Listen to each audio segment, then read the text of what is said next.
para também falar sobre estas crianças, principalmente as crianças famosas, né? Porque hoje a TV tem muitas crianças fazendo novelas, comerciais e etc, etc, etc. Então, para esse assunto e outros, né, que nós já conversamos online, você é muito bem-vinda. Muito obrigada, Rita, pelo convite. Eu, particularmente, como advogada, é uma das áreas do direito que eu trabalho e advogo com amor mesmo, porque você falar de direito de família envolve pessoas, envolve conflitos, envolve sentimentos. E os pais, infelizmente, acham que os filhos menores, né, que já são, já oferem, né, renda economicamente, se autossustentam, né? Hoje em dia, esses famosos acabam sustentando não só eles, mas a família inteira, né?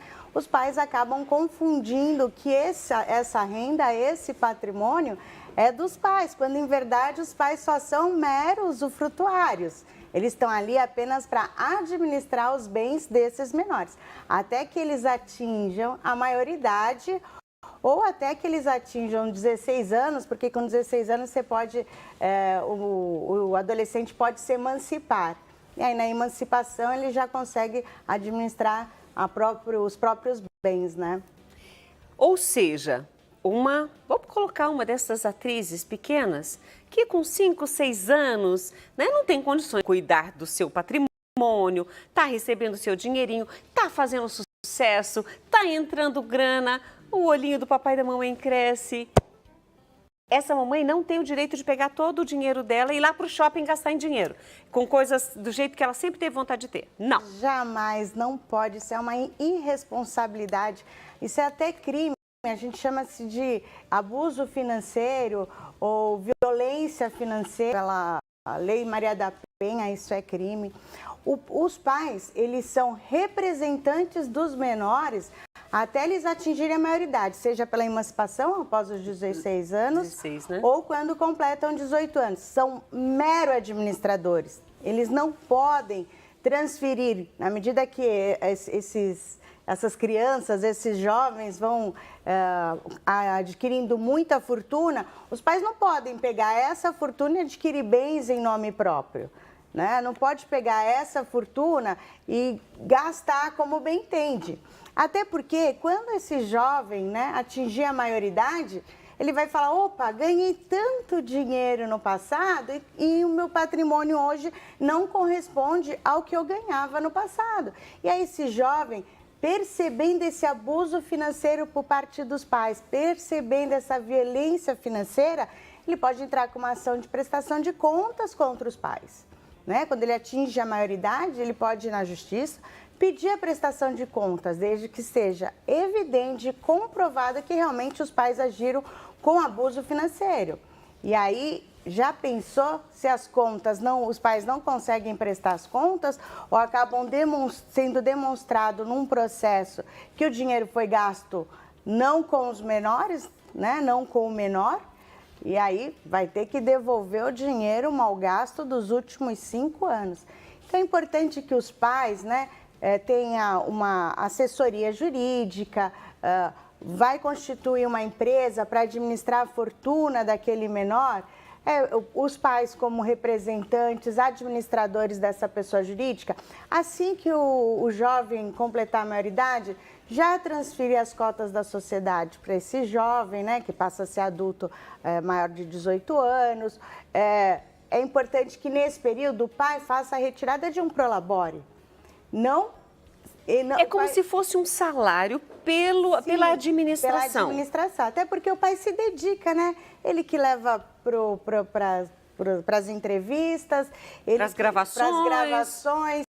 Muitos acabam abandonando o próprio trabalho, né, para ficar ali acompanhando o menor, mas é bom deixar isso muito bem regulamentado, muito bem comprovado, definido, uma contabilidade perfeita, né, responsável, para que não ocorra o que vem acontecendo. Aí os pais não são donos do patrimônio desses filhos menores, os pais são apenas representantes.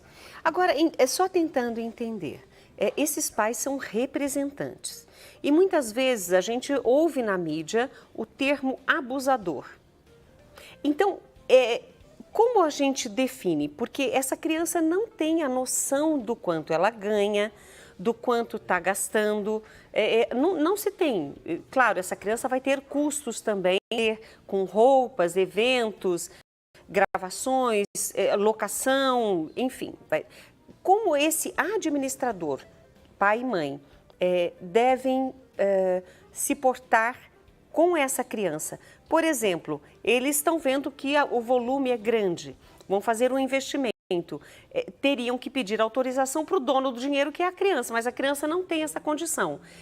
Como eles também se protegem em relação a isso e protegem o patrimônio do filho? Como os pais são os representantes desses menores, né, do menor, do artista, né, do famoso, o pai é que vai gerenciar esse patrimônio. Seja o patrimônio em espécie, em dinheiro, seja o patrimônio em imóveis, em ações, os pais que gerenciam. É sempre bom os pais terem uma contabilidade para fazer esse gerenciamento responsável, né? Essa administração responsável. E, claro, ambos os pais têm os mesmos poderes de representação com relação aos filhos. O que ocorre é que um pai ou outro acaba denunciando esse abuso financeiro por parte de um genitor, às vezes até um familiar acaba denunciando, e aí o Ministério Público, por ser o representante dos menores, pela nossa legislação, então o Ministério Público vai acabar entrando com uma ação, vai bloquear o patrimônio, vai verificar realmente se está havendo um abuso financeiro, um desvio, né, do patrimônio desse menor. Então, assim, tem que ter muita cautela. A sugestão que eu dou para esses pais que administram essas fortunas dos seus filhos, né, contratar um bom escritório de contabilidade, ter uma assistência jurídica, isso é importante. Justamente, né, para não pagar a conta depois, mais tarde, né? E eu falei sobre o tema, o título de abusador. Ninguém quer esse título. Para não chegar nele, é necessário que se faça tudo isso, se tome estas precauções, protegendo também a criança. Você sabe que são 44 mil denúncias só no Brasil de abusos financeiros? Dessas 44 mil denúncias, 24% dessas 44 mil denúncias diz respeito a pessoas idosas. A gente está falando de crianças também, mas é muito comum os idosos, quando chegam a uma determinada idade, os filhos levam os idosos para um cartório de registro extrajudicial e pedem uma procuração para administrar o patrimônio do pai ou o patrimônio da mãe. Então, esse filho que administra o patrimônio do filho, ele também pode agir com abuso financeiro. Ele pode... E a gente estava só aqui pensando em crianças. Só em criança, não. Não, eu não lembrei. Tem muitos idosos, realmente, às vezes nem são os filhos, são netos, né, que fazem empréstimo em nome dos avós e usam do patrimônio e do valor do dinheiro dos avós, né? Pegam procuração com amplos poderes, transferem os bens dos avós, né? Então, isso também, e desses 24%, atinge essa faixa etária depois dos 60 anos. E 7% são os abusos financeiros cometidos por pais com crianças e adolescentes. Quer dizer, é um índice muito alto no Brasil, 44 mil denúncias só de abuso financeiro. E claro, pelo Código Penal, Lei Maria da Penha, o abuso financeiro é crime e dá prisão, sim. Olha, inclusive a gente está aqui falando das crianças, dos idosos, que são os mais vulneráveis, né? Porque são muitas vezes pegos ou por não poder administrar, não ter noção, ou por perder a noção já depois de idoso, por problemas de saúde, e aí sim entram os abusos. Mas isso pode acontecer também entre marido e mulher? Pode acontecer, sim, entre marido e mulher, né? Aquele relacionamento abusivo em que um homem começa a exigir da mulher o salário dela para ele ter o controle dos gastos dela, e aí ele pega uma procuração para administrar, ele vai indo aos pouquinhos, né? Depois ele pede uma procuração para administrar os bens dela, E aí, quando ela vai ver, ela já não controla mais o salário, não, a conta bancária dela já é conjunta com ele, os bens dela já foram transferidos por procuração para ele, então ele acaba também agindo com esses abusos, né? Abusos financeiros. E a mulher e o idoso, quando está nessa situação, eles já estão numa situação muito frágil e vulneráveis. É muito difícil você tirá-los daquela situação, porque eles acabam se tornando dependentes desse abusador. Imagina, sem salário, sem bens e sem o direito de ir e vir, como acontece com os nossos idosos, né? Muitos ficam confinados dentro de casa porque os filhos trancam, né? Então eles acabam se tornando muito refém. A maioria das denúncias são feitas por vizinhos, né? Ou por parentes. E hoje é um dia de conscientização.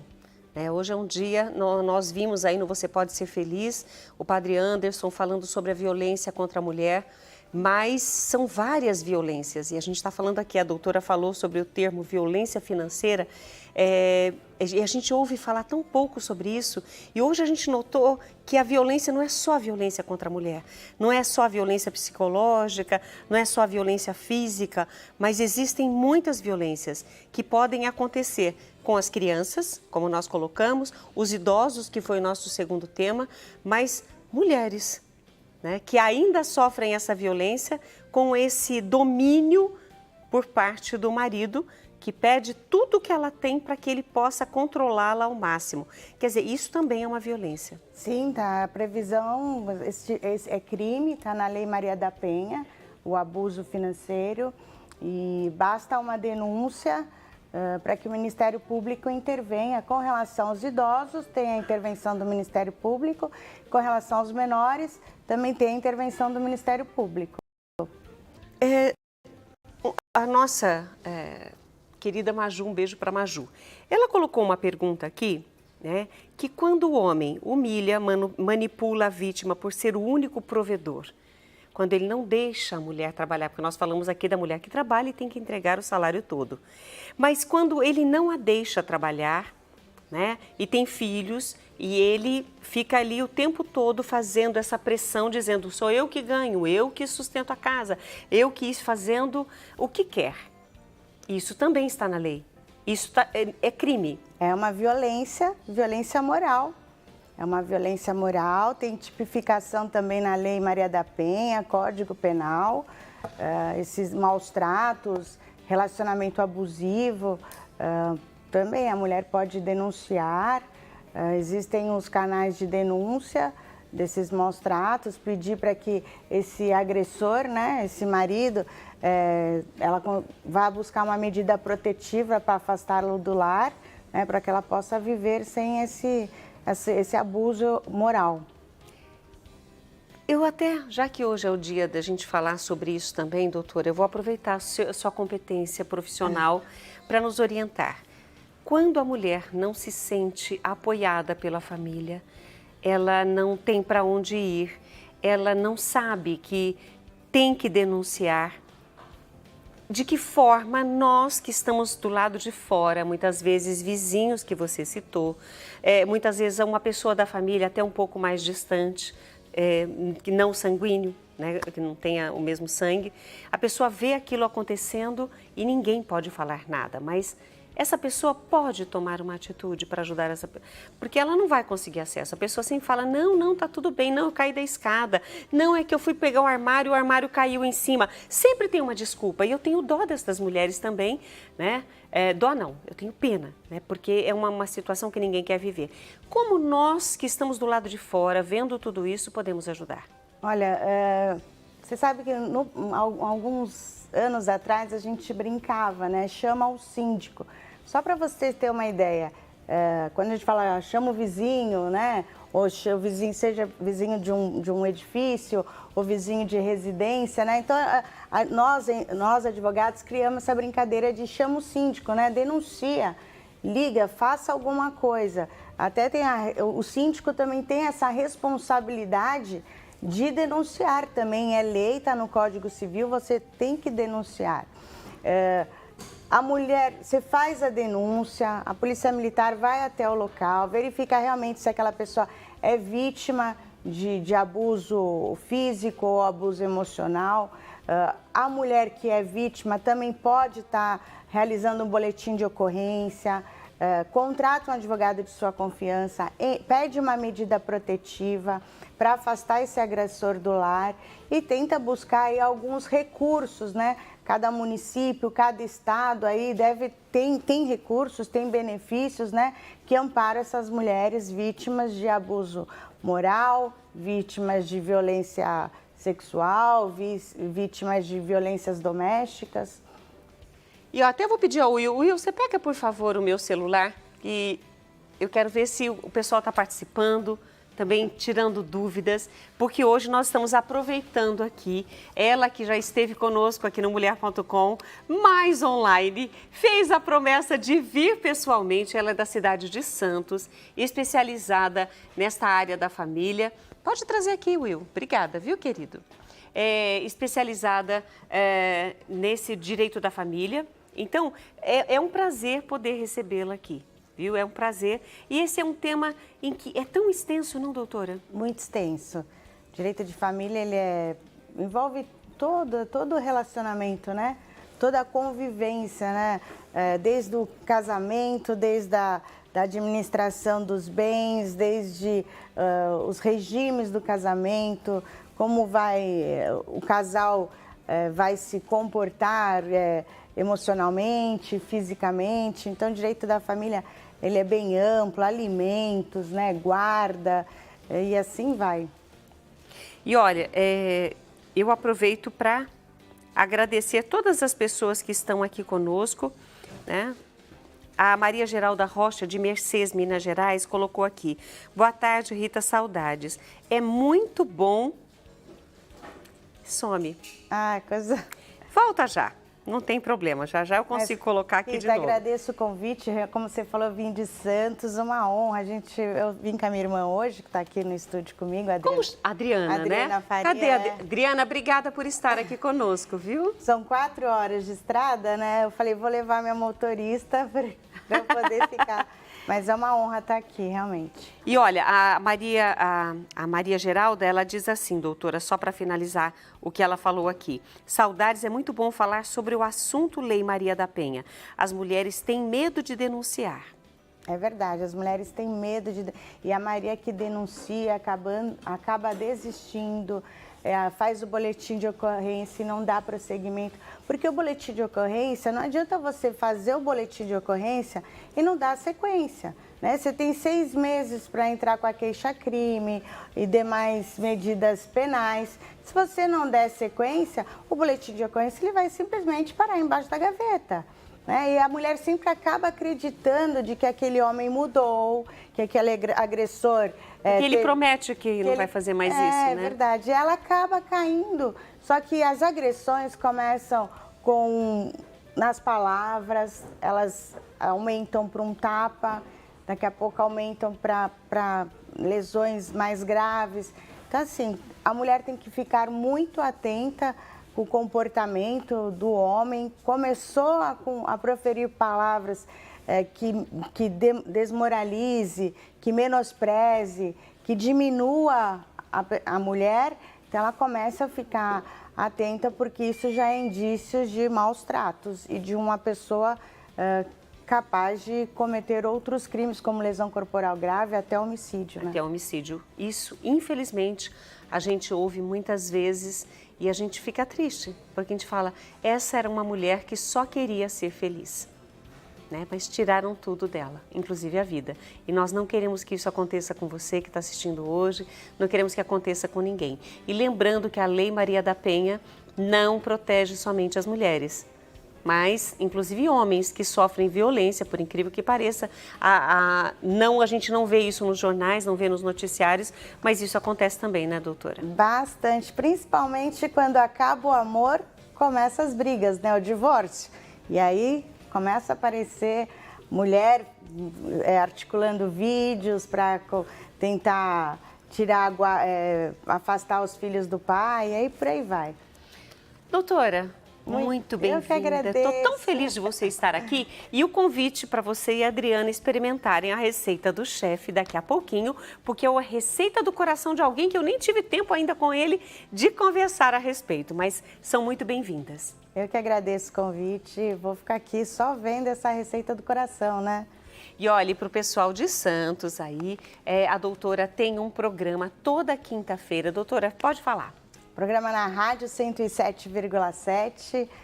Apesar de ser advogada, eu tenho essa paixão pela rádio. O programa Elas Tão On. E a gente também tem o nosso canal no YouTube, Elas Tão On Oficial. Toda quinta-feira, às 8 horas da noite. E você passa também em TVs... TV local, são na TV Com, que atinge 9 cidades da Baixada Santista. E aí o programa também passa na TV Com, a sexta-feira, às 8h30 da noite, e a reprise no domingo, 2h30 da tarde. Perfeito, está feito aí o convite para você obrigada. Acompanhar o trabalho da doutora Luciana. Mais uma vez, obrigada por estar conosco. Eu que agradeço, Rita. Gente, nós vamos para o nosso intervalo, porque Receitas do Coração nos espera no próximo bloco.